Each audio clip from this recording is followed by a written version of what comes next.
कि मोक्ष तत्व में एक पेज मतलब और एक प्रश्न और है जो इस पे स्क्रीन पे नहीं है, कि आत्मा में शुद्धता का अंकुर प्रकट हुआ, यानी कि मोक्ष प्राप्ति का क्रम क्या है, कि आत्मा में शुद्धता का अंकुर प्रकट हुआ।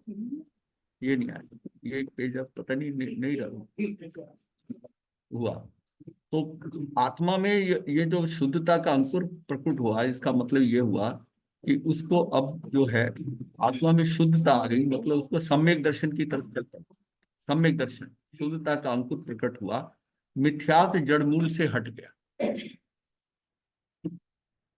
अब ये हमने कई बार डिस्कस किया है कि जीव की ये स्थिति कैसे बनती है, कि जब जीव अपनी इतनी गतियों में घूम रहा है, इतने चक्कर लगा रहा है, तो वो जो लास्ट में जो है ना, जो अब आवृत मतलब आप व्रत में लेते हैं, जो पूरा राउंड होता है, एक जैसे है, एक परावर्तन जैसे ले लिया आप। तो इसका मतलब ये हुआ कि जब चरमाव्रत में आने के लिए, मतलब अचरम, अभी तो कोई सीमा आई नहीं उन व्रत की कि हम घूमे जा रहे हैं इस संसार के अंदर, और जिसमें अचर्माव्रत में आते हैं, अचर्माव्रत से चर्माव्रत में आ गए, इसका मतलब फाइनल राउंड में आ गए। फाइनल राउंड, फाइनल राउंड में आ गए तो तब हम कहते हैं कि चर्माव्रत में आ गए, अचर्माव्रत से चर्माव्रत में आ गए। अब मतलब उसके कर्म जो है ना, धीरे धीरे करते करते ऐसा नजर आ रहा है कि ये कम होते जा रहे हैं, कम होते जा रहे हैं, तो वो चर्माव्रत में आ गए। चर्माव्रत में भी आगे बढ़ते बढ़ते उसका क्या होता है कि वो कृष्ण पक्ष से शुक्ल पक्ष में आ जाता है।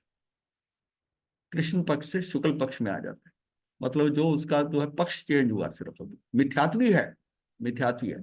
जिसमें अर्ध पुटकल, वो सर्कल आधा कंप्लीट हो जाता है, तो अर्ध के अंदर जब पहुंचता है, अर्ध से थोड़ा कम होता है जैसे ही होता है, उस समय उसको सम्यक दर्शन हो सकता है। सम्यक दर्शन हो सकता है कब होता है जीव को, जब उसका समय अर्ध पुद्गल परावर्तन से कम रहे, जिसको कहते हैं अपार्ध पुद्गल परावर्तन। तो यानी कि पुद्गल परावर्तन, आधा पुद्गल परावर्तन से कम समय, मतलब इसमें तो जीव जाएगा ही जाएगा। जब वो सीमा आती है, उस समय उसको जो है ना सम्यक दर्शन। तो सम्यक दर्शन से पहले हमने जाना था कि वो अब क्या हुआ, कि वो कृष्ण पक्ष से शुक्ल पक्ष में आया, और शुक्ल पक्ष से आकर फिर वो वहां पर जीव जो है, ये इसके अंदर मिथ्यात्व का जो है आवरण टूटा, तो सम्यकदर्शी हो गया। सम्यकदर्शी हो गया तो ये जीव उसी भव में जा सकता है, 3 भव में जा सकता है, 5 भव में जा सकता है, 7 8 भव के अंदर भी जा सकता है। जब 7 8 भव होंगे तो 7 भव उसके देवगति के और 8 भव मनुष्य गति के, 7 8 भव में जाता है, 15 भव में जाएगा जाएगा। अगर उसका सम्यक दर्शन आकर चला जाता है, जिसको हम कहते हैं सम्यक दर्शन का वमन हो गया, तो वो अर्ध पुद्गल परावर्तन से ज्यादा समय नहीं लगा सकता। हाँ, चला जाता, शायद नहीं जाता। हाँ, तो मतलब वो जो सम्यक दर्शन है, यानी औपशमिक जो है वो तो समय का कम का होता है। शेयोपशम जो होता है, शेयोपशमिक सम्यक दर्शन जो है, वो हमारा 66 सागरोपम तक का होता है। और ये जो शायिक सम्यक दर्शन हो गया, तो ये तो उसी भव में चला जाएगा, या उसका तीसरे भव का अतिक्रमण नहीं करेगा, नहीं करेगा। जैसे इस काल में अभी नहीं हो सकता, तो एक देव भव करके और फिर चला। और ये सम्यक दर्शन के कारण, सम्यक दर्शन का ये अर्थ होता है कि 24 दंडकों के अंदर 22 दंडक से छूट जाता। वो तब छूटता है अगर उसका आयुष पहले नहीं बंधा। आयुष बंधा तो फिर उसी गति में जाएगा, और बाद में उसके आगे की गतियों में उसके दंडक कम हो जाएंगे। हाँ, अगर उसने पहली त्रेंच गति का बांध लिया है या कोई और नर गति का बांधा है, तो वहां जाएगा, वहां जाएगा। लेकिन यहां से जो है, अगर उसकी आयुष का बंध नहीं हुआ, यानी गति फिक्स नहीं हुई है, तो उसके बाद में बाकी सब कुछ पलट जाता है, गति नहीं बदलती। 4 गतियों में जो गति बांध ली वो गति रहेगी, लेकिन उसमें ऊपर नीचे हो सकता है, कम बढ़ती हो सकता है, लेकिन गति नहीं बदलेगी। तो वो जीव के लिए क्या है, इसका इसका मतलब है, सबसे बड़ी बात है कि सम्यक दर्शन की इंपॉर्टेंस इसीलिए है कि जीव को फिर पुरुषार्थ कम करना पड़ता है, और उसकी 120 प्रकृतियों में 41 प्रकृतियों का बंध नहीं होता, यानी 1/3 कर्म उसका बंद नहीं होता, उनकी व्युत्पत्ति हो जाती है। वो शब्द में ख्याल आवर्जीकरण है ना। हम्म, आवर्जी शब्द भी आता है, आवर्जी आवर्जीकरण, वो तो कल जो शब्द अटका हुआ था वो निकल आया। हाँ, देखने की जरूरत नहीं पड़ी, निकल आया करके। तो ये जो है, अब क्या है कि लक्ष्य वो उसको हम बाद में बात करेंगे कि ये जीव का जो ये स्थिति आती है, तो यार कि मिथ्यात्व जब उसका हट गया, तो शुक्ल पक्ष के चंद्रमा के समान क्रमशः ज्ञान का उदय उदय उसका बढ़ा, केवल ज्ञान का प्रकाश होता है। धीरे धीरे अंततः क्या होता है कि वीतरागता में उसको सम्यक दर्शन हो गया, फिर शायिक सम्यक दर्शन हो गया, आगे बढ़ता बढ़ता जी जो है केवल ज्ञान का प्रकाश, तो आत्मा का नित्य और पूर्ण आनंद में स्वभाव भासने लगता है। अब कि आत्मा का नित्य, आत्मा नित्य है और उसका पूर्ण आनंद, आनंद जो है स्वभाव भासने लगा। मनुष्य की आयु और कर्म स्थिति पूर्ण हो गई। अब जब पूर्ण हो जाती है तो मनुष्य की गति का अभाव हो गया और पूर्ण परमात्मा बन। मनुष्य की गति मतलब ये 14वां गुण स्थान वाली बात है। इस प्रकार सर्वश्रेष्ठ सर्वश्रेष्ठतम महिमा प्राप्त करके पानी की बूंद से समुद्र होने के समान, मतलब जो पानी की बूंद थी वो अब समुद्र हो गई, समुद्र होने के समान अविचल अखंड निर्भय और अक्षय जीव पदार्थ संसार में जयवान हो जाता है। ज्ञानावरी कर्म के अभाव से केवल ज्ञान, दर्शनावरी कर्म के अभाव से केवल दर्शन, वेदनी कर्म के अभाव से निर्बाधता, मोहनी कर्म के अभाव से शायिक संतृप्त यानी कि अनंत चारित्र, और आयुष कर्म के क्षय से अटल अवगाहना, नाम कर्म के अभाव से अमूर्तिकपना और गोत्र कर्म के अभाव से अगरु लघुत्व, और अंतराय कर्म के अभाव से अनंत वीर आत्मशक्ति प्रकट होता है। इस प्रकार सिद्ध भगवान में अष्ट कर्म ना होने से अष्ट गुण आत्मा के प्रकट होते हैं। ये जो है ना आठ के ये जो है जो पता है, ये समझने का टोटल है। इसमें कई चीजें आती हैं, जैसे 5 लब्धि मिलती है, वो सारा उसकी डिटेल में नहीं जा रहे, वो कई बार हमने किया है कि जीव जीव का इसमें सिर्फ बात क्या है कि वो स्थिति क्या होती है कि उसका कोड़ा कोड़ी सागरपम, जो 30 कोड़ा कोड़ी सागरपम की सीमत है, मोहनी कर्म की 70 कोड़ा कोड़ी की है, वो उसमें ना वो कम होनी शुरू हो जाती है। जब कम इतनी हो जाती है, पर जितनी कम होती है ना, फिर वो नवीन कर्म भी उसी हिसाब से प्रोपोर्शनली, जैसे कर्म उसके जिस इंटेंसिटी के कर्म उसके पड़े हुए हैं, ऑलमोस्ट ये नहीं कि फिर वो सम्यक दर्शन होने के बाद वो जो 70 कोड़ा कोड़ी का मोहनी कर्म बांध लेगा, ऐसा नहीं होगा। उस स्थिति जब सम्यक दर्शन होता है तो एक कोड़ा कोड़ी की सीमित सीमित में आ जाता है, और एक सम्यक दर्शन जब होता है तो एक कोड़ी, कोड़ा कोड़ी से एक कोड़ी सिर्फ आ जाता है, वो कोड़ा कोड़ी भी खत्म हो जाता है, एक कोड़ी तक आता है। इसको हाँ अंत्य कोड़ा एक ही कहते हैं, लिमिट है, कम ज्यादा है, मतलब ये मिनिमम इतना भी हो सकता है और बीच में हो सकता है। इसी से ही फर्क पड़ता है कि वो तीसरे भव में जाएगा, 5वें में जाएगा, 15वें में जाएगा, उसके कर्म की स्थिति क्या है, जितनी है उसको जिस हिसाब से करेगा उस भव में चला जाएगा। लेकिन उसकी स्थिति जो है, अब उसके कर्म मान लिया उसका वमन भी हो जाता है, तो कर्म उसका ज्यादा नहीं बनेगा, वो उसकी सीमा जो है ना कोड़ा कोड़ी सागरपम की रहेगी, कोड़ा कोड़ी सागरपम। तो इसमें मेन जो है 70 कोड़ा कोड़ी का इफेक्ट कहां पर होता है, वो जब तक 70 कोड़ा कोड़ी रहता है, इसका मतलब अनंतानुबंधी रहता है, ये मुक्ति में सबसे ज्यादा बाधक बनता है। और इसमें सबसे ज्यादा क्या दर्शन मोहनी है, यानी दृष्टि का फर्क है। हम कर क्या रहे हैं उसकी बात बाद में आती है, वो चारित्र में, लेकिन दृष्टि उसकी सही हुई कि नहीं है, दृष्टि में उसके समझ आ गया कि नहीं आ गया। और दृष्टि में जैसी उसकी दृष्टि सम्यक हुई, उसी समय ही वो 70 से 40 पे आ जाता है, 30 कोड़ा कोड़ी का फर्क पड़ता है। 40 और 40 में भी जैसे चौकड़ियां जब टूटती हैं, तो फिर बाकी कर्मों के साथ जैसे 30 कोड़ा कोड़ी की लिमिट है और 20 कोड़ा कोड़ी है, उन सब में आकर वैसे ही आ जाता है, उस स्थिति में आता है। लेकिन जब तक 70 कोड़ा कोड़ी अनंतानुबंधी की शाही है, और वो किसी का भी जीव हो सकता है, केंद्रीय जीव का भी हो सकता है, तब भी वो जो कर्म बांधेगा, तो वो भी क्या है कि अनंतानुबंधी कषाय उसमें भी है। मतलब उसको जब तक आत्मा का ज्ञान नहीं है, आत्मा का भान नहीं है, चाहे वो केंद्रीय है वैसी जहां पर भी है, वो अनंतानुबंधी कषाय का बंद कर सकता है। और ये अनंतानुबंधी वाली चौकड़ी ना, ये टूटना बहुत जरूरी है, ये बहुत जरूरी है। तो इसलिए मनुष्य भव के अंदर आकर ये हमें ये जो है ना, ये सिर्फ समझना है कि हम अपनी दृष्टि को ठीक करें।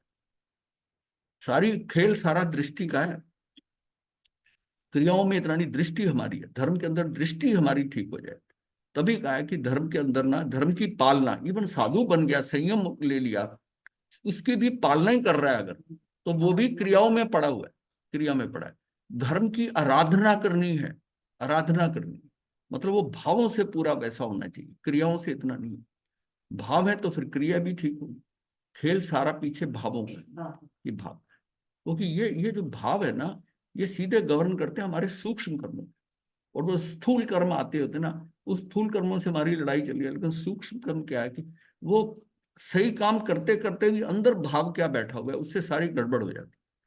जब हम स्थूल कर्म, जैसे सूक्ष्म कर्म है और स्थूल कर्म है, ऐसा इसको ऐसा समझे कि जैसे किसी ने अब उसका ले लो, मोमन सेठ का ले लो, स्थूल कर्म के अनुसार से वैसा उसने दान कर दिया, लेकिन जो सूक्ष्म कर्म भाव है, भाव तो वो कमजोर था। सूक्ष्म कर्म सारा खेल बिगाड़ दिया किसने? सूक्ष्म कर्म। सूक्ष्म कर्म ये हम जब करते करते किसी चीज को भाव में ये कह देते हैं कि जैसे किसी व्यक्ति ने दान दिया, दान दिया तो किसी ने कहा कि भाई तूने इतना दान कैसे दे दिया? तो उसने हालांकि दान दिया, तो वो कहता है अरे मैं तो देता ही नहीं, ये तो मेरा समधी साथ में आ गया था, दान लेने आए थे, अब मैं कैसे करता, शर्मो शर्मी देना पड़ा। अब उसने जो दान दिया ना, उसका उसको धन तो मिलेगा, उसका लाभ तो उसे मिलेगा, लेकिन उसको देव वृत्ति जो है ना, देने का भाव, दान देने का, किसी को देने का भाव ही नहीं रहेगा। वो उसके ऊपर बस वो पैसा उसको मिल जाएगा अगले भव में, जब मतलब आगामी भव के अंदर जब भी है उसको पैसा मिल जाएगा क्योंकि उसने दान दिया है, लेकिन वो भाव खत्म हो जाएगा उसका क्या। यहाँ तक कि उसका अगर उसने उसको सदुपयोग भी नहीं, मतलब वो पैसा उसके पास बस है, इस बात की तसल्ली उसको रहेगी। इसका मतलब है जो सूक्ष्म कर्म है ना, ये संभालने बहुत जरूरी है। और ये सारा खेल भावों का होता है। वो तो उसका पुण्य कर्म का उदय आया, तो उदय आते ही उसने दे दिया, वो उसकी समय इतना कम होता है कि अंदर की स्थिति पलट जाती है। अंदर की स्थिति पलट जाती, तभी कहा है कि जब भी दान दो या कुछ भी करो, भाव दो, उसका काउंटर मत करो, मैंने इसका इतना किया, तो ये सारा जो है ना भाव, सूक्ष्म कर्म बाद में बांधते हैं। स्थूल कर्म तो बड़े सीधे साधे सामने नजर आते हैं, लेकिन अंदर क्या चल रहा है, अंदर भाव क्या चल रहा है, वो सबसे ज्यादा गवर्न करते हैं उसको, अंदर के भाव। अंदर के भाव जो है ना, वो इतना मतलब उसको ध्यान ही नहीं रहे कि मैंने दिया किसी को। अगर जिसको ये ध्यान रह जाए कि मैंने साधु को अपनी सारी की सारी खीर दे दी, और वो भाव भी रहे अंदर, और माता को बता देता, तो वो जो रिजल्ट होता ना, वो इतना मिनिमाइज हो जाता है, इतना न्यून हो जाता है कि कुछ कहने की बात नहीं। सारी खेल किसने करा? सूक्ष्म अंदर तो सूक्ष्म भाव जो है ना उसके, मतलब उसको खुद ही नहीं याद, किसी को बताने की जरूरत नहीं, कुछ नहीं, हो गया सो हो गया, हो गया उसे, इतनी सहजता से हो, इतनी सहजता से हो गया। वो ये इफेक्ट उसने किया।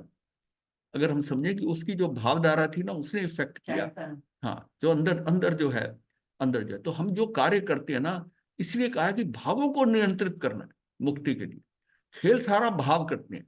कई बार हम क्रियाएं नहीं भी करते, सही क्रिया, लेकिन भाव से शुद्ध है, शुद्ध भाव रखा हुआ है, कुछ कर नहीं रहा, ऐसा नहीं है, लेकिन किसी के प्रति कोई द्वेष नहीं, कुछ नहीं, वो हो सकता है जल्दी मुक्त हो जाए।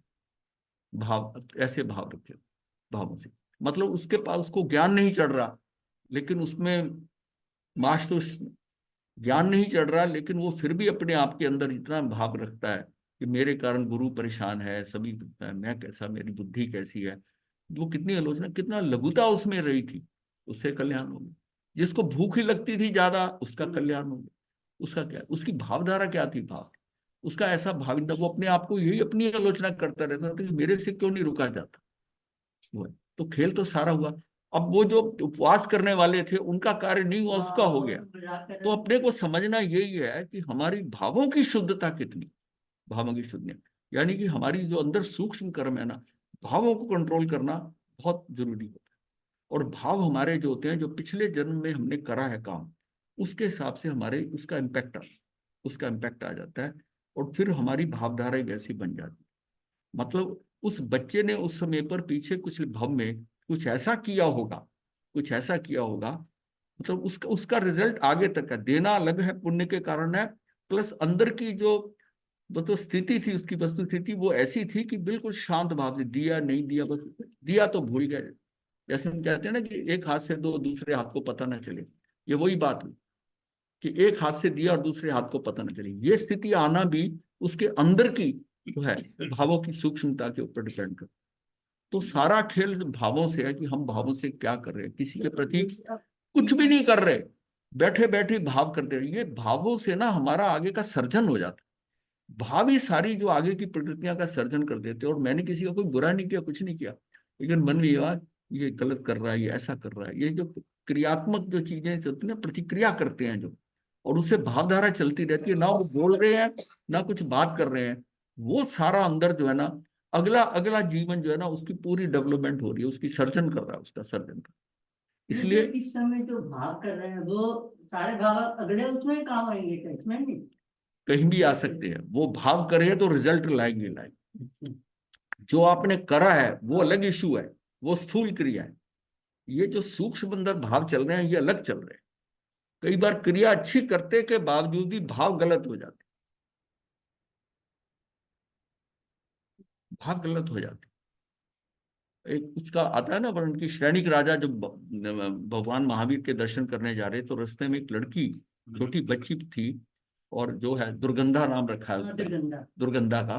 तो दुर्गंधा थी, तो वहां जब गए ना, इतनी छोटी बच्ची और इतनी दुर्गंधा आ रही थी उस बच्चे में से। तो वहां गए तो भगवान से बात करी कि भाई रास्ते में आते हुए मुझे ऐसे ऐसे की बच्ची पड़ी थी, पर इतना तो उसने ऐसा क्या कर्म किया कि इतनी उसके शरीर से बदबू आ रही है, दुर्गंधा की। तो भगवान ने कहा कि पिछले जन्म के अंदर उसका कहीं प्रोग्राम क्या है, मतलब सगाई वगैरह हो रही थी, तो साधु महाराज आ गए। तो साधु महाराज आ गए तो उसमें वो तैयार होकर आई, तो साधु साधु ने उन सामने देखा उसको, वो जा रही थी जैसे मंडप में जा रहे होते हैं, तो साधु ने कहा, तो वो गोचरी के लिए आ गए। तो उसने दे तो दी गोचरी, दे तो दी, लेकिन उसके मन में ये भाव रहा। बाकी सहेलियों ने कहा इतना टाइम कैसे लगा दिया, यार ये वो साधु आए थे जैसा, मतलब ऐसा कह दिया, देना पड़ता है ऐसा करो, मतलब उसने ना उनको भी इसी टाइम आना था, ये करके सारी बात करी। अच्छा, फिर साधु के अगर मान लिया कपड़े मैले थे, कैसा था, उससे दुर्गंध आती, उसमें भी वो भाव आ गया, भाव आ गया कि कैसे मैं तैयार थे, मैले कुचाले कपड़े मैं, लेकिन देनी पड़ी तो दे दी। अब दे दी तो अब उसके कारण दुर्गंध आ रही है। और फिर सब भगवान महावीर ने कहा, शैनिक ये तेरी पत्नी बनेगी, तेरी पत्नी बनेगी। क्यों? उसने उस टाइम दान तो दिया है, दीक्षा मतलब दान तो दिया, लेकिन वो जो जो उसमें बाद में गड़बड़ करी ना, बताते हुए जो अंदर के भाव बताए अपनी सहेलियों के, उस भावों से वो दुर्गंधा बनी। और उसने कहा कुछ समय बाद ये ठीक हो जाएगी, जितना भी उस समय जितना देर कहा, उसके बाद में ये। तो कहता मुझे कैसे पता चलेगा, मुझे कैसे पता चलेगा कि ये वही दुर्गंधा जो है मेरी रानी बनी है, रानियां तो वो कहते जो तुझे तुझे तेरी पीठ पे सवार होगी, जो तेरी पीठ पर सवार होगी वो दुर्गंधा हो। भगवान ने ये भी बता दिया। तो फिर उसकी जब शादी हुई श्रेणिक राजा की, उसके साथ में जैसे आया, तो उसको मतलब उसके ध्यान में था, लेकिन एक दिन उसने कुछ बात में शर्त लगाई या कुछ ऐसी लगाई। हाँ, और खेलते हुए उसमें शर्त लगा के खेल रहे थे, हार गए। तो हार गए तो था कि जो हारेगा वो दूसरे को अपनी पीठ पर बिठाएगा, तो वो पीठ पे बैठा तो श्रेणी को पता चल गया कि वही है। बात कहानी की नहीं है, बात है कैसे चीजें बदलती हैं। स्थूल क्रिया का अलग रिजल्ट है, लेकिन वो जो सूक्ष्म में जो अंदर की भावधारा के कारण जो हम सर्जन कर देते हैं, मतलब उस सर्जन भाव से क्या है, हम रूपक जो रूपक इस जन्म में आना, अगले जन्म में आना, उसकी रचना हो जाती, उसकी रचना हो जाती। इसलिए भावों का नियंत्रण बहुत जरूरी। अगर करते नहीं करते, स्थूल क्रिया का इतना महत्व नहीं है जितना भावों का नियंत्रण करना। तो ये टॉपिक भी हमने लिया था कि मुक्ति के लिए भावों का नेतृत्व होना जरूरी है।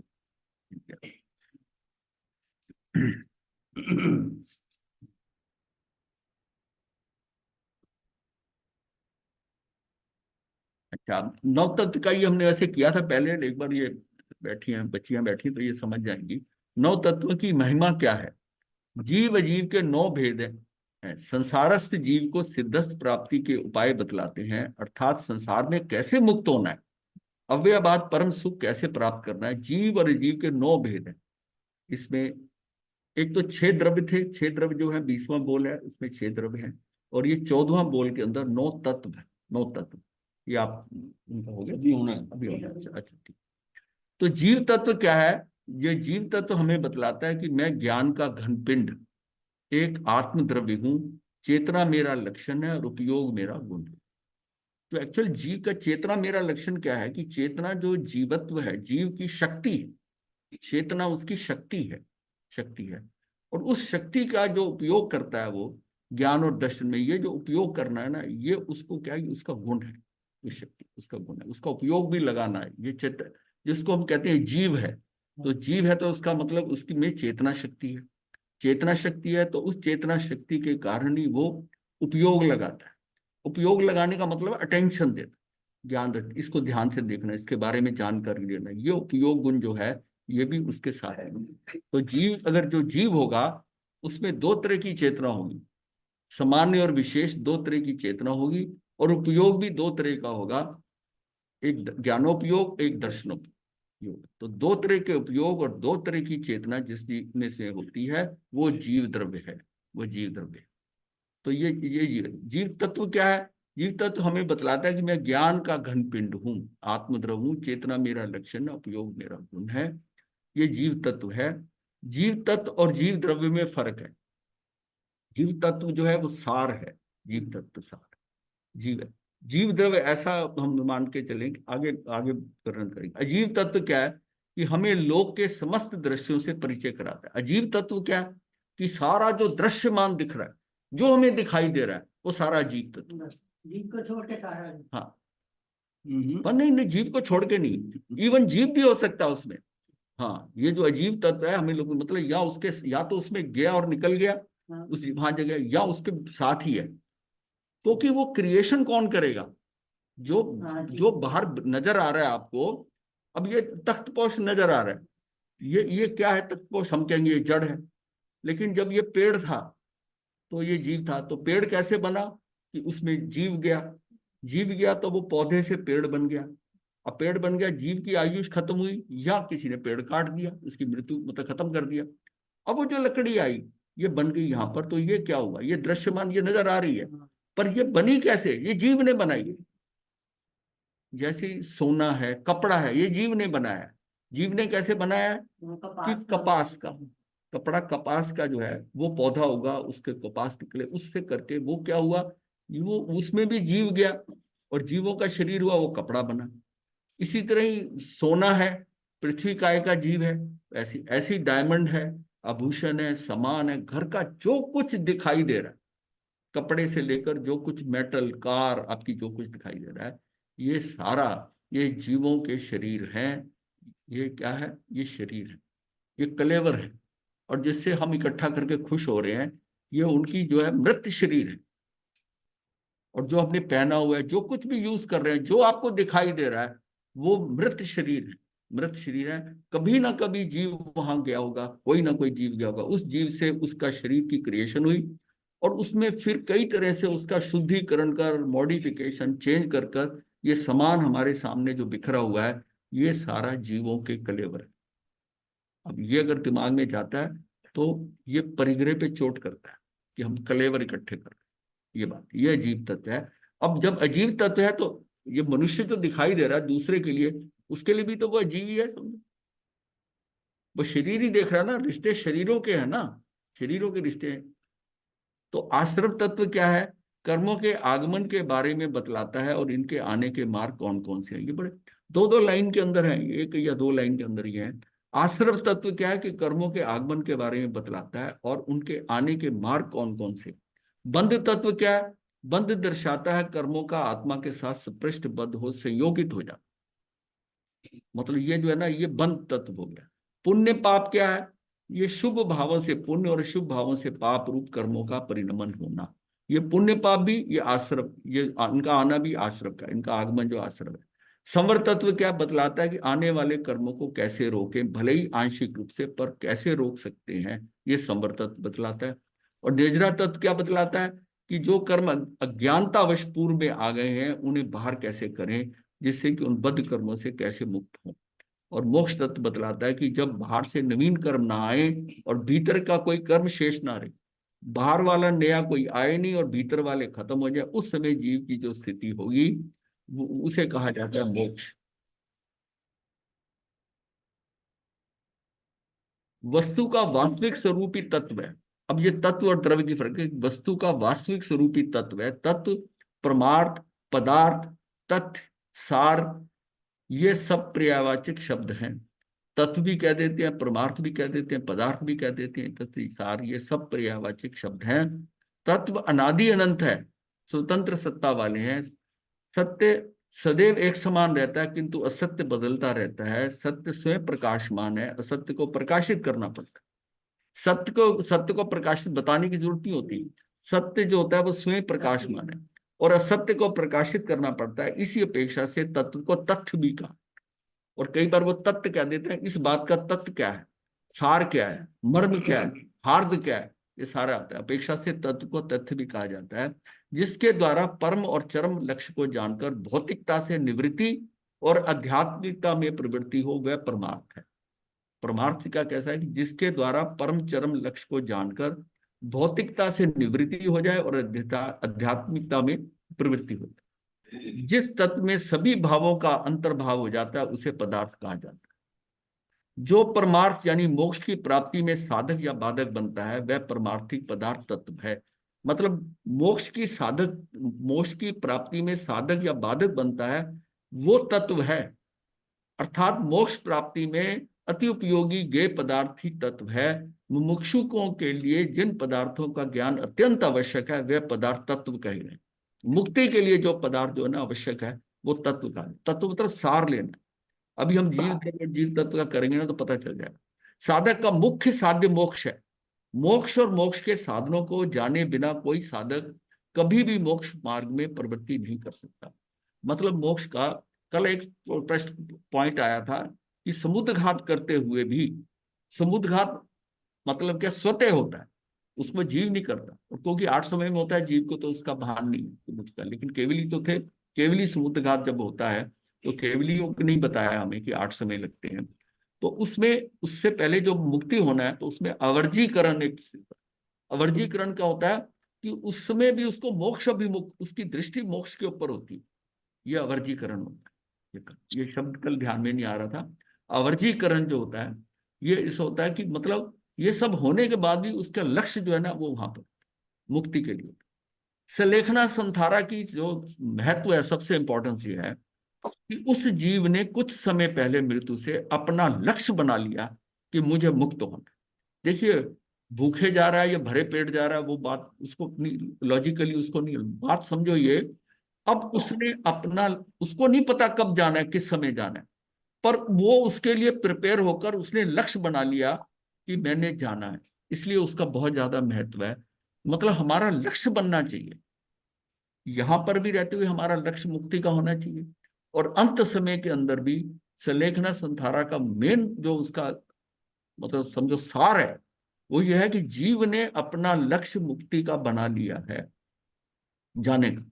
उसकी अड़चन नहीं है, जो नहीं कर पाता, नहीं होता, रचा पचा रहता है, एकदम खत्म हो गया कुछ, वो अलग बात है।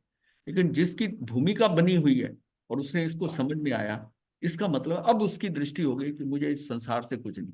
तो वो उसमें क्या होता है, वो त्याग करता है, सारी चीजें छोड़ देता है, भोजन छोड़ देता है, और करते करते पानी छोड़कर सब। तो उसने एक किस्म से तो संसार का पूरा त्याग कर दिया। अगर उसके बाद भी पड़े भी उसको कि ये आए वो आए कौन आ रहा है, नहीं, नहीं, उसने सब कुछ छोड़ दिया। तो जो सब कुछ छोड़ दिया तो इतना त्याग उसके अंदर आ गया। उसका लक्ष्य क्या हो गया कि नहीं नहीं छूटेगा तो बाद में। छोड़ने का भाव तो जब संलेखना संथारा करोगे तो छोड़ने का भाव होगा, छोड़ोगे, उसमें कोई छूटेगा नहीं। उसमें तो आपको ही लेना है, नहीं तो सबका ही छूट जाए फिर तो ऐसा नहीं है। वो छोड़ेगा, छोड़ेगा कि मुझे ये करना है, ऐसा करना है, छूटेगा। वो बाद की स्थिति बोल रहे हो आप, पर पहले जो संलेखना संथारा है उसको छोड़ने का भाव है कि मुझे वही करेगा। मतलब जो काम होना है वो हमारे भावों से होना है, भावों से होना है।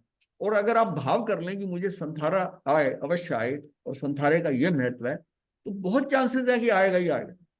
अगर हमें आए नहीं लास्ट मोमेंट पे, इसको संथारा घर वाले उठा के संथारा, इसको जबरदस्ती संथारा, ऐसे थोड़ी होता है। हाँ, उसके भावों में हो, भावों में पड़ाओ कि मुझे आए, मुझे आए।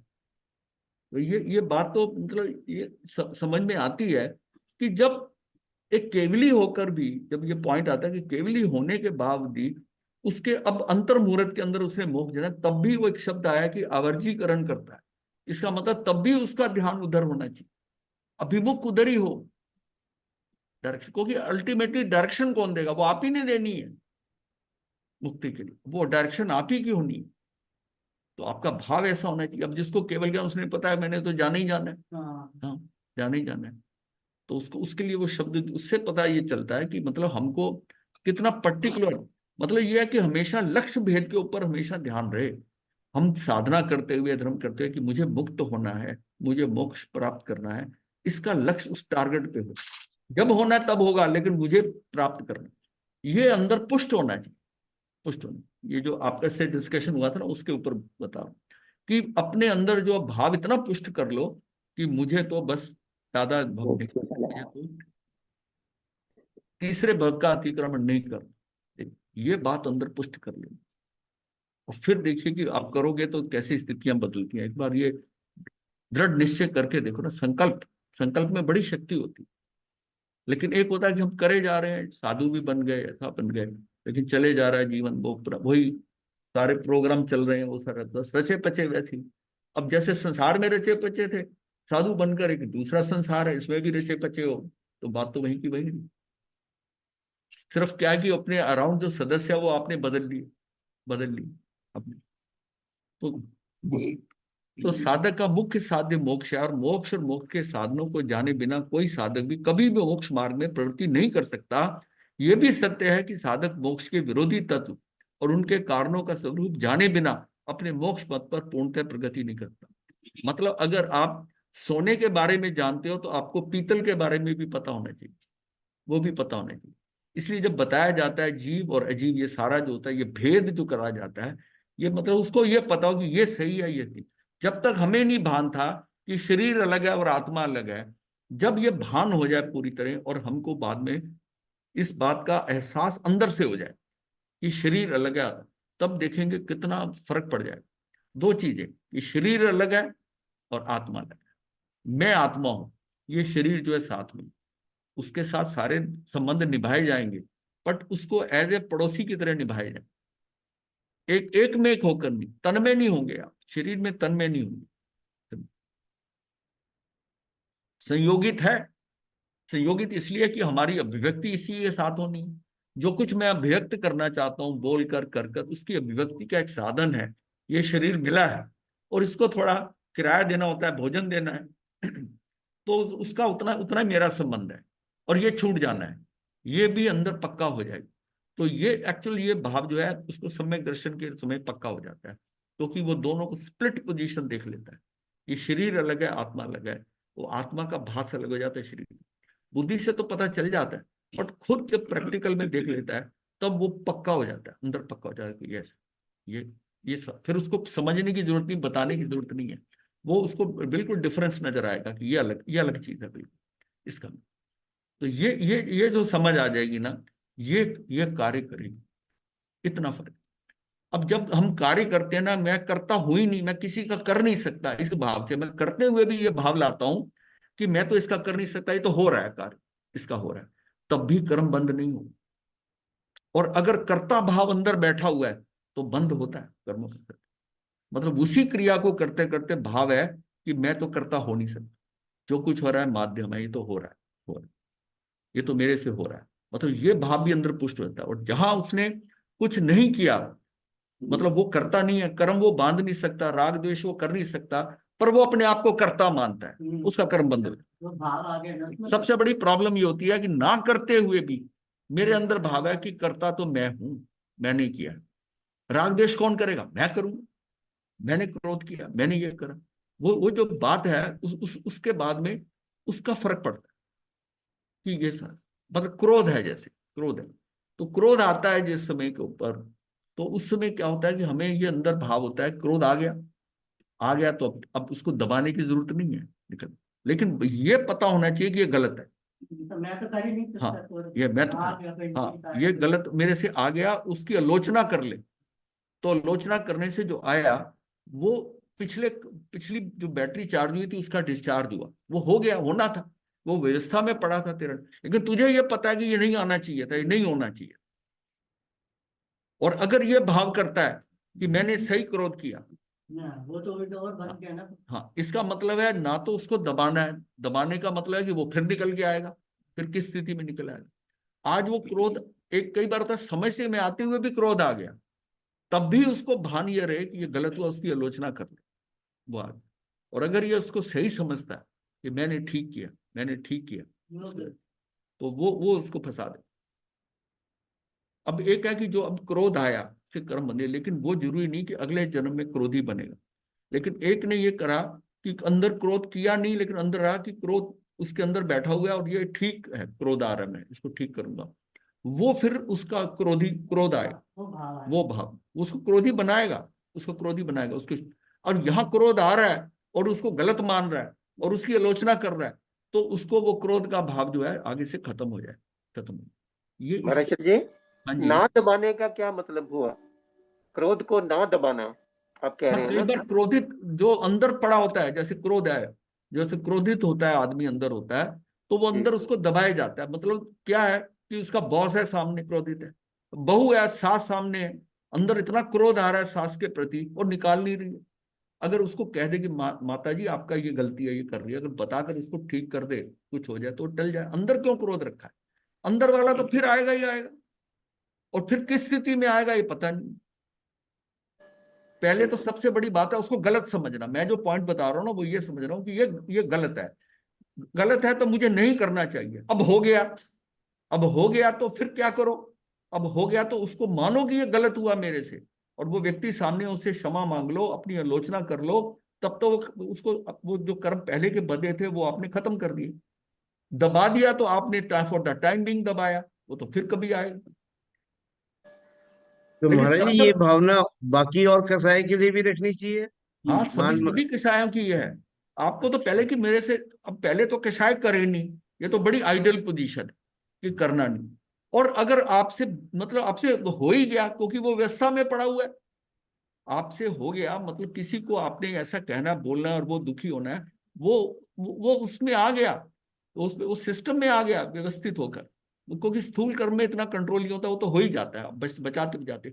लेकिन जो सूक्ष्म कर्म है वो अपने भावों से हम बांध रहे हैं, तो हमने सोचना है गलत हुआ है, ये गलत हुआ है, और सामने व्यक्ति उससे माफी मांगो, नहीं तो उसकी अपनी आलोचना करो कि जो कुछ हुआ ये मेरी गलती से हुआ, ये मेरे से नहीं होना चाहिए इस बात। और एक ये होता है कि ये हम उसको राइट करते हैं। अब जैसे ठीक किया, मैं तो अच्छा ठीक किया। अब भगवान महावीर स्वामी का जब वो उसके भव में, त्रिपष्ट वासुदेव के भव में, पहले वासुदेव जो है, उन्होंने उसकी हिंसा हो गई। अब कहीं तो कचोटती है, ये व्यक्ति को सिर्फ एक छोटे से, मतलब उसकी गलती के कारण इतना बड़ा दंड दिया, लेकिन वो जस्टिफाई करते रहे, मैंने सही किया, मैंने सही किया। अगर वो ये कहते ना कि ये तो बहुत गलत हो गया मेरे से, अगर वो भाव होते तो आगे स्थिति कुछ और बनती। लेकिन ये जो स्थिति थी कि मैंने सही किया, ये वासुदेव की बात नहीं मानेगा, ऐसे कैसे वासुदेव अनुशासन चलाएगा? वो उसी बात को पुष्ट करते रहे कि मैंने ठीक किया। अपने आप को क्या होता है, अंदर से गलती तो फील होती है ना, उसको उसको उसको हाँ, उसको दबा दिया और कर दिया और कह दिया कि ठीक ही हूं मैं, ठीक ही किया। उसमें उसमें वो कर्म जो है ना बहुत ज्यादा तीव्र बन। अब ये मतलब ये देखो ना, अपने से देखो भूल होती है। कई प्रैक्टिकल जो सिस्टम में स्थूल कर्म पड़े हैं वो तो वैसे ही आते जाते हैं, करते कराते भी हो जाता है, ना कहते हुए भी हो जाता है। पर उसका ये तो पता होना चाहिए ना कि ये गलत है, और उसकी आलोचना या उससे क्षमा मांग लेनी, भाई मेरा ऐसा भाव नहीं था, मेरे से ऐसे हो गया, ऐसा हो गया। मतलब उसको महसूस तो करे, महसूस करेगा तो आगे वाली पोर्शन तो खत्म हो गया, खत्म हो गया। हाँ, और स्थूल में मान लिया दूसरा यही करेगा ना, ये बहुत क्रोधी है, गुस्सेबाज, वो यही खत्म हो जाएगा, या दूसरे लोग उसको ऐसा समझेंगे। लेकिन वो कैरी फॉरवर्ड नहीं करेगा क्योंकि उसको अंदर से पता है कि है। अब इसी तरह जो ये एक्चुअल क्या होता है, कर्ता भाव के साथ, कर्ता भाव एक्चुअली क्या प्रॉब्लम करता है? कर्ता भाव का जुड़ाव जो है ना अहंकार से है। कर्ता भाव जो है ना वो अहंकार की ही ब्रांच है कि मैंने किया, मैंने किया। हाँ, अहम आ गया ना, तो वो अहंकार के साथ ही है। वो अहंकार आ गया तो कर्ता भाव आते हो, तो फिर आप जब अहंकार कर रहे हो, कर्ता भाव आ रहे हो, तो आपका आपका बनेगा कि कर्म मैं बांध दो। भाई कर्म तू बांध नहीं सकता, तू ज्ञाता दृष्टा है। अब ये इस बात को जब तक नहीं समझा है कि तू ज्ञाता दृष्टा है, तू कर नहीं सकता, तू तो सिर्फ जानता और देखता है। अब इस बात को ये पुष्ट करनी पड़ेगी अंदर। मैं एक जीव दूसरे जीव का कुछ कर ही नहीं सकता, जब तक ये बात नहीं रहती दिमाग में कि मैं कुछ कर ही नहीं सकता, ये तो कुछ हो रहा है माध्यम से। अब पीछे का जैसा व्यवस्था बनी हुई है, तो कोई मेरे लिए कर रहा है, मैं किसी के लिए कर रहा हूं, पर उसकी सही या गलत है वो तो आपको क्लियर होना चाहिए ना। तो जबकि बड़ा क्लियर है कि जीव कर्म का कर्ता नहीं होता, नहीं होता, लेकिन हम समझते हैं कि मैंने किया। और ऊपर से कर्ता भाव लोग 4 लोगों को बताते हैं कि मैंने इसका किया, मैंने समाज का किया, मैंने परिवार को स्टैंड कराया, मैंने। तू किसी का कुछ कर नहीं सकता और तू ऊपर से ये शेखी बगाड़ रहा है कि भी मैंने इनका किया। मैं नहीं होता तो समाज नहीं चलता, मैं ना होता तो घर नहीं चलता, भाइयों को स्टैंड मैंने करा, बच्चे मैंने पढ़ा। ये कर्ता भाव तू कर नहीं सकता। तो एक तो तू कर नहीं सकता, तू कर रहा है। कर रहा है तो एक माध्यम की तरह करते कि मेरे से होना था, ये तो व्यवस्था में पड़ा था कि भी ऐसा होना था। मुझे अपॉर्चुनिटी मिली, अवसर मिला, समाज ने मुझे वहां बिठा दिया तो मैंने कर दिया, ये तो कोई और करता। तो उसके अंदर कर्ता भाव नहीं आएगा। लेकिन लोग तो इस बात के लिए समाज में लड़ाई कर लेते हैं कि कर्ता कर्ता भाव के लिए, कि उसकी अप्रिसिएशन नहीं हुई। मैंने इतना जान मार दी समाज के लिए, समाज ने कभी हमारी बात ही नहीं की। ऐसा वो तो सुनना चाहता है कि मैंने किया, इस बात को सुनकर खुश होता है कि मैंने किया। ऐसा तू नहीं कर सकता कुछ, ये कुछ हो रहा है, जो कुछ हो रहा है तू इतना करने वाला है ही नहीं है। बस ये बात अंदर हम ना बार बार, हम इस बात को बहुत बार डिस्कस कर चुके हैं, ये अंदर हमने को बड़ी पक्की करनी, क्योंकि जब तक कर्ता भाव रहेगा तब तक सम्यक दर्शन को बहुत बाधा पहुंचाता है। कर्ता भाव होता है तो भोक्ता भाव भी आता है, अब इसमें फंस जाता है। भोक्ता भाव में समझे कि पुण्य के कारण, ये तो कर्म चेतना का फल है, ये तो फल आया पिछले पुण्य का, यह आया तो चला गया, तो काम खत्म हो गया, न्यूट्रल हो गया, जो आया था चला गया, कौन सा पड़ा रहा है यहाँ। लेकिन हमें ये होता है कि ये मेरे पास तो ये है, मेरे ऐसा हो गया, तो मतलब हम क्या है, बाहर उन फल को देखकर खुश होते हैं और उसके ऊपर शेखी बगाड़ते हैं, दूसरों को एक्सपोज करते हैं, प्रदर्शन करते हैं, शो करते हैं कि ये है मेरे पास ये फल। जबकि ये नहीं पता कि ये तेरा, वो जो तेरा पुण्य जो है वो डिस्चार्ज हो गया, जो पुण्य तेरे पास पड़ा था वो नुलिफाई हो गया, वो डिस्चार्ज हो गया। तू इसको शो करके दिखा रहा कि तूने ऐसा किया, तू तो खाली हो गया, तेरे क्रेडिट बैलेंस में 0 हो गया। मतलब यहां तो यह है ना कि मिला, अब चक्रवर्ती बन के भी उसका अकाउंट खाली हो जाता है, अगर अगर नहीं छोड़ता, वो भी 7वीं नरक में जाते हैं। तो इसका मतलब यह है ना कि ये हम किस बात का अहंकार करते हैं, किस बात का हम एक्सपोज करते हैं, मैंने ऐसा किया। ना मैं ही मार जाता हाँ, वो मार जाता, मैं मारती है, मेरा मारता है, कर्ता भाव मारता है, भोगता, ये 4 तरह से आत्मा फंसती है। 4 नव तत्वों में विवेचित संवर, निर्जरा और मोक्ष अर्थात अंतिम 3 तत्व आध्यात्मिक है, परमार्थ के साधक हैं तथा प्रथम 6 तत्व बाधक है। मोक्ष की साधना करने वाला मुमुक्षु अजीव जीव बंध पुण्य पाप आश्रम इन 6 तत्वों से मुक्त होकर मोक्ष तत्व तक पहुंचता है। उसमें संवर और निर्जरा साधक तत्व उसकी साधना मार्ग है। ये साधना का मार्ग मिल जाता है जब संवर निर्जरा पे आ जाएगा। तो वस्तुते तो 2 ही द्रव्य, द्रव्य तो क्या है, वस्तु तत्व 2 ही है, जीव और अजीव। अब उस जीव और अजीव को ही मिलाकर ये सारे बन गए। खेल तो वो दो ही है भाई। 6 द्रव्य है श्लोक में, 4 द्रव्य तो अलग हो गए, वो तो अपने परिणामिक भाव में है, वो तो कुछ ऐसा स्वाभाविक मतलब विभाव में जाते ही नहीं। विभाव में तो ये जो 2 द्रव्य जा रहे, अब इनकी जो स्टेजेस बन रही हैं, तो ये उसी उसी का ही, उसी जीव की अब ये स्टेज हो गई है। अब ये अंदर से ऐसे भाव है तो इसका आश्रम हो रहा है। अब इसके भावों का परिवर्तन हुआ, ये रोक रहा है तो ये संवर में चला गया। अब मतलब करने वाला कौन है, ये यही जीव है, जीव है। और अजीब उसको साथ साथ फॉलो करता है, तो उसके साथ वो उसके साथ संबंधित है। तो आपस में जो है भावों से तो वो है एक दूसरे को प्रभावित कर रहे हैं, ये जो कर रहा है वो प्रभावित हो रहा है वैसा। तो इसमें जो श्रद्धान है, इसमें है अर्हत के द्वारा जीव आदि तत्वों का जो स्वरूप निरूपित है, उस तत्वार्थ के प्रति जो श्रद्धान है वो सम्यक दर्शन। यानी कि ये 9 तत्व में जैसी जिस जिस तरह भगवान ने बताया है उसी रूप में अगर वैसा श्रद्धान हो जाए तो ये सम्यक दर्शन है। और ये व्यवहार से नहीं, निश्चय से। अब थोड़ा ये देख लेते हैं द्रव्य और तत्व का। तत्व किसको कहते हैं? जीव द्रव्य की अवस्था का नाम तत्व है। जीव द्रव्य की अवस्था, जो द्रव्य है ना, अगर द्रव्य कैसा लोगे, जैसे जैसे केला है, आम है, ये द्रव्य है। वो गुठली समेत है, छिलके समेत है, और बीच में उसका गूदा है, वो जो है वो पूरा का पूरा क्या, वो समझो द्रव्य है। और उसके बीच का गूदा जो है ना, जो निकला, जो खाने का जो सत्व है, वो क्या, वो तत्व है। केले का छिलका उतार कर छिलका उतारकर जो असली खाने वाली चीज है वो उसका सार है, वो तत्व है, वो तत्व है, बाकी द्रव्य। अब द्रव्य जो होता है उसमें तो कई गुण होते हैं, कई चीज होती है, लेकिन जब उसमें गायक भाव आ जाएगा, सिर्फ जानना देखना, ये भाव होता है, ये तत्व में है, सिर्फ तत्व। तो जीव तत्व किसको कहते हैं? जीव द्रव्य की अवस्था के नाम तत्व है, जीव द्रव्य की अवस्था है का नाम तत्व है। और तत्व 9 प्रकार के। जीव तत्व किसको कहते हैं? आत्मा का अनादि अनंत जो स्वभाव है उसी का नाम जीव तत्व है। जो अनादि अनंत स्वभाव है वो क्या? ज्ञाता दृष्टा, ज्ञाता। ये ज्ञान घन गायक स्वभावी चैतन्य पिंड नाम से पुकारा जाता है। उस जीव तत्व को दर्शन चेतना देखती, दर्शन चेतना देखे। इसमें शेष 8 तत्वों का अभाव है।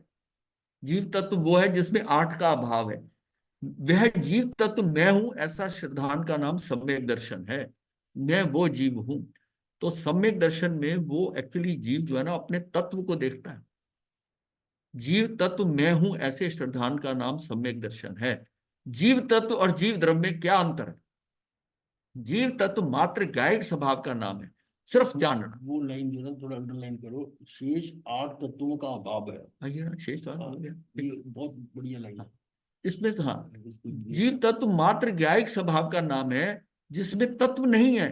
जीव तत्व मात्र गायक स्वभाव का नाम है जिसमें और तत्व नहीं है। मतलब और तत्व मतलब बाकी 8 नहीं है, तत्व नहीं है। जीव द्रव्य में सभी तत्व हैं, द्रव्य में सारे तत्व हैं, वो कंप्लीट है।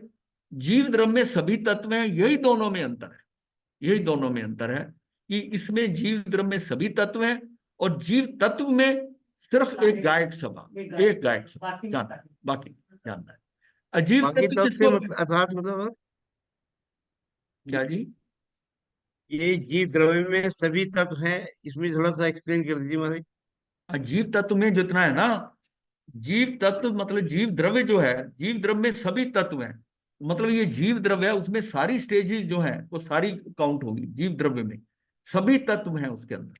और जीव तत्व जो है उसका एक तत्व है। जीव द्रव्य में सभी तत्व हैं, यानी जीव द्रव्य में ही जीव तत्व है। जीव द्रव्य में ही जीव तत्व है, वो एक जो गायक स्वभाव वाला वो एक तत्व है। बाकी जो स्टेजेस हैं 8 की वो बाकी अलग अलग हैं, वो जो है जीव द्रव्य में। लेकिन मैं तो जीव तत्व की बात कर रहा हूं जो उसके अंदर सार है। जो असली केले के छिलके के ऊपर से जो कुछ भी है निकालने के बाद जो खाने लायक है, जो करने लायक है, वो जो है वो तत्व है। तो तत्व का बाकी तत्व मतलब से हम क्या समझे महाराज जी? बाकी सबसे वो स्टेजेस अलग अलग है उसकी। अब फॉर यही जो, एग्जाम्पल? हाँ, जैसे ये आश्रव कर रहा है, संवर कर रहा है, निद्रा कर रहा है, सारे ही है, ये सारे। अच्छा, जीव द्रव्य में सभी तत्व हैं, यही दोनों में अंतर है। मतलब जीव द्रव्य में सभी तत्व हैं, तत्व तो 9 ही है, सभी जीव द्रव्य में सब 9 ही तत्व हैं। और जीव तत्व जो है उसमें सिर्फ एक गायक स्वभाव, एक जानने वाला। अजीव तत्व किसको कहते हैं? जीव द्रव्य के साथ में जो पौद्गलिक संयोगिक अवस्था है वो अजीव तत्व है। मतलब जीव द्रव्य के साथ जो पुद्गल आके लगा, वो पुद्गल कहने की बजाय उसको हमने कह दिया अजीव तत्व, क्योंकि जीव के साथ लगा हुआ है। क्योंकि ये पुद्गल नहीं रहा, ये पुद्गल था तब इसको भूख नहीं लगती थी, सोने की जरूरत नहीं थी, पुद्गल पुद्गल था, इसमें कुछ नहीं, अपने अपने अपने में परमाणु में ये स्वाभाविक रूप में था, उसमें अपने परमाणु के रूप में अपने स्वभाव में था। ये अब आकर जीव के साथ लगा। अब जीव के साथ लगने से इसकी भी प्रॉपर्टीज बन गई, इसके भी गुण बदल गए। अब ये भी, इसको भी भूख लग रही है, ये भी सोना चाहता है, ये भी आराम करना चाहता है, और इसमें भी जन्म आ गया ना, अपना हाँ। भाग छोड़ दिया। अब जो है ना इसका पुट आ रहा है, हाँ। जीव का पुट इसमें आ रहा है। और जीव जो है अपना गायक स्वभाव छोड़कर वो पुद्गलों की तरफ आकर्षित हो गया। दोनों पलट गए। दोनों जो थे इतने शुद्ध थे, अपने अपने स्वभाव में थे, और दोनों का कॉम्बिनेशन है जो मैं आमतौर एग्जांपल देता हूं कि हाइड्रोजन और ऑक्सीजन। हाइड्रोजन ज्वलनशील है, ऑक्सीजन जलने में सहायता करती है। दोनों को जब मिलाया तो पानी बन गया, ये आग बुझाने वाला बन गया। अब दोनों का मेल, और फिर उसको जब अलग करते हो तो फिर हाइड्रोजन बना सकते हो, फिर ऑक्सीजन बना सकते हो। इसका मतलब वो संयोग उनका संयोग ही था ना, संयोग ही था, उसको अलग कर दिया। ये जो संयोग है, इस संयोग ने उस आत्मा को, उस आत्मा के अंदर वो जो अब जो हरकतें हो रही हैं वो उसकी नॉर्मल पोजीशन में नहीं थी। वो जो है अब इस पुद्गल के साथ, शरीर के साथ लगने में, इस पौद्गलिक इफेक्ट आने के कारण अब उसमें सब कुछ हो रहा है। ये जो कषाय हो रही है, तो आत्मा में कहाँ कषाय, वो तो सिर्फ ज्ञाता दृष्टा है। लेकिन उसमें अब ये कषाय भी हो रहे हैं, भाव भी बदल रहे हैं, सब कुछ जो हो रहा है वो कैसे कि पुद्गल है, पुद्गल के कारण, पुद्गल के जो शरीर के कारण मेरे पे प्रभावित हो रहा है। हालांकि हम दोनों अलग हैं, पर हमें प्रभाव प्रभाव दे रहा है, और मेरे प्रभाव से उसमें गड़बड़ हो रही है, और मैं भाव कर रहा हूं तो और कर्म आके उसका शरीर बढ़ रहा है। मतलब ये दोनों अलग अलग चीजें हैं, और दोनों जब छिटकते हैं, ये भी शुद्ध है, वो भी शुद्ध है, वो भी शुद्ध है। जमीन के अशुद्ध होती मिल के तो दोनों की वो ओरिजिनल प्रॉपर्टीज नहीं रही। इसलिए जो पौद्गल पुद्गल था उसके जीव के साथ लगा तो पुद्गल ही रहना चाहिए था, पर उसका नाम हमने रखा अजीव तत्व, क्योंकि जीव के साथ लगे जीव तत्व, क्योंकि वो पुद्गल वाली प्रॉपर्टीज नहीं रही उसकी, जो पुद्गल की है वो इसमें नहीं रही है। अब ये इसके साथ जुड़ गया, इससे प्रभावित हो रहा है, और ये दोनों का प्रभावी खेल कर रहा है साथ, वो उससे प्रभावित हो रहा है, वो उससे प्रभावित। अब जितने जितने कर्म उसके हल्के होते जाएंगे, ये अजीव तत्व जितना हल्का कम होता जाएगा, उतनी इसकी स्थिति बेटर होती है।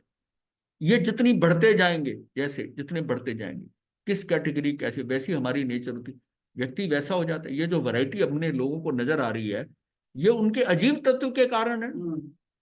जितना जितना अजीब तत्व हमारा डिफरेंट है, आत्मा तो सबकी बराबर है, जो मेन चीज है वो तो सबकी बराबर है, सभी प्रॉपर्टीज वही है, किसी की आत्मा में दूसरे की आत्मा में रत्ती भर फर्क नहीं, रत्ती भर फर्क नहीं, लेश मात्र उसका डिफरेंस नहीं है, बिल्कुल सबको बराबर आत्मा मिली हुई है। और फिर वो एकेंद्रिय, बेइंद्रिय, तीन इंद्रिय, चार इंद्रिय, वो किसका इफेक्ट है? वो सारा वो जो कार्बन, ये सारा जो उसका पौद्गलिक उसके साथ लगा हुआ है ना, वो सारा कर रहा है। ये गोरा है, ये काला है, गरीब है, ये अमीर है, ये ऐसा, ये सारा गौ मिलकर बहुरूप है। वो सारा जो है, वो सारा जो है वो किससे कारण है? वो इस अजीव तत्व के कारण। अजीव तत्व जितना कम होता जाएगा और अल्टीमेटली जब छूट जाएगा तो मैं शुद्ध हूं, तब 14 गुण शान से ऊपर गया। और ये जैसा जितना ये कमती बढ़ती हो रहा है, इसमें जो बाकी ये सारा कार्बन, इसमें आठों कर्मों में कहाँ वेरिएशन हो रही, क्या हो रहा है, वो सारा खेल हो रहा है। कोई गोरा है, कोई लंबा है, कोई ऊंचा है, कोई ऊंचा है, कोई बुद्धिमान है, कोई मूर्ख है, वो सारा क्या है? वो इस पुद्गलों के ढेर की जो प्रॉपर्टीज हैं, जो इकट्ठा किया हुआ उसके कारण। कोई बेंद्री है, तीन इंद्री, चार इंद्री, सारा वो सारी रचना किसको, इसके कारण हुई ना, इसके कारण उसके अंदर परिवर्तन आ, और वो उसका बिहेवियर ही वैसा हो रहा है, वो व्यक्ति पता नहीं ये कैसे कर रहा है। अब जब ये समझ में आता है ये शुद्ध है, ये सारा बिहेवियर है, ये तो प्रभु है, ये तो मेरी तरह ही, ये भी भगवान की तरह ही है, ये तो आत्म भगवान है, लेकिन अब भगवान की तरह फंक्शन तो नहीं कर रहा, ये तो चोर डाकू बन गया। अब ये किससे बना गया? ये इसके कारण, जो अजीब तत्व के कारण, ये जो इकट्ठा किया हुआ, ये जब हम अजीब तत्व निकाल कर और उस जीव को अगर देखें, चाहे वो एक इंद्रिय है, चाहे बेंद्रिय, तीन इंद्रिय, चाहे, तब आपको लगेगा सारे प्रभु हैं, तब आपको सब बराबर नजर आएंगे। वो दृष्टि हमारी हो जानी चाहिए, मतलब आइडियल पोजीशन में ऐसी कि कोई बुरा नहीं, कोई अच्छा नहीं, कोई डाकू नहीं, कोई खूनी नहीं, कुछ नहीं, ये सारा खेल तो पुद्गलों के कारण इसका हो रहा है, ये बिल्कुल मेरे जैसा है, ये भी भगवान है, मैं भी भगवान। ये बात अगर पुष्ट होती है अंदर, और आप उसी दृष्टि से देखें, मतलब कीचड़ सामने नजर आ रहा है और पानी के अंदर कीचड़ पड़ा हुआ है, उसको पानी की शुद्धता नजर आ रही है कि ये कीचड़ बाहर का है, आज इसको मैं अभी प्रोसेस करूं तो ये पानी शुद्ध और शीतल ही है। तो जो ज्ञानी है उसको शुद्ध और शीतल पानी नजर आएगा, जितना जितना ज्ञान होगा वो कहेगा गंदा पानी है।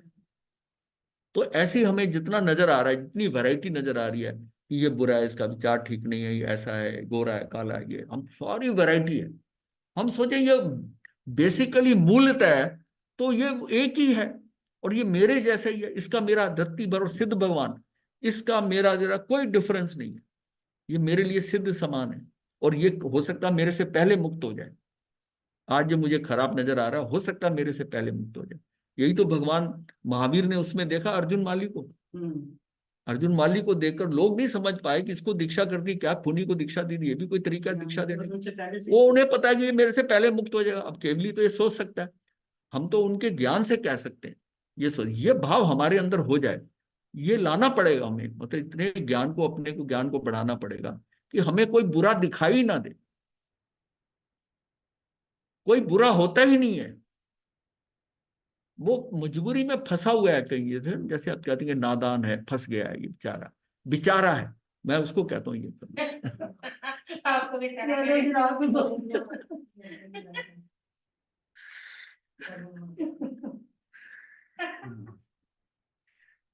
जीव द्रव्य के साथ में जो पौद्गलिक संयोगी अवस्था है वह अजीब तत्व है। जैसे 5 इंद्रियां अजीब तत्व है, मन बल, वचन बल, काय बल, प्राण अजीब तत्व है।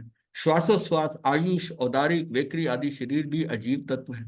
समुचतुरस्थ संस्थान आदि, वज्र ऋषभ नराज सैनन आदि अजीब तत्व है। वर्ण गंध रस स्पर्श 8 कर्मों का समूह अजीब तत्व है। ये सारा अजीब, जीव तो एक क्या है, एक अलग एक मात्र है। अब वो सारा घेरे में आया हुआ है। अब यह उसको वेकरी पुद्गल मिल जाते हैं, वो अलग, जो मिल जाता है वो वैसा बन जाता है। तो खेल सारा जो है उसके साथ अजीब तत्व के साथ हुआ ना। जिस तरह अजीब तत्व का कमती बढ़ती, किस वैरायटी के अजीब तत्व है, वो सारा उसका जो है उसका इम्पैक्ट किस पे आ रहा है, उस पे आ रहा है।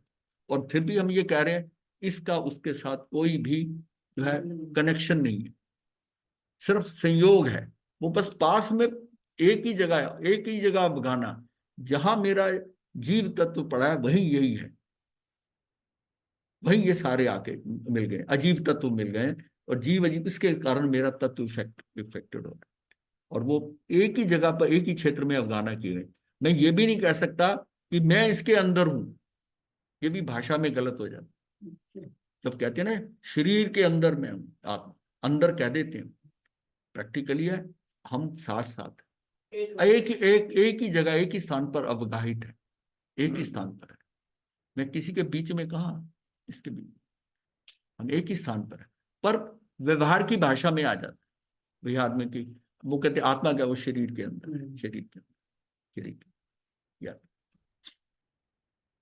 पुद्गल द्रव्य तथा अजीव तत्व में क्या अंतर है? जीव द्रव्य के साथ में जो संयोगी पुद्गल द्रव्य है वो अजीव तत्व है, क्योंकि उसके साथ में जीव द्रव्य के व्यवहार से जन्म मरण का संबंध है।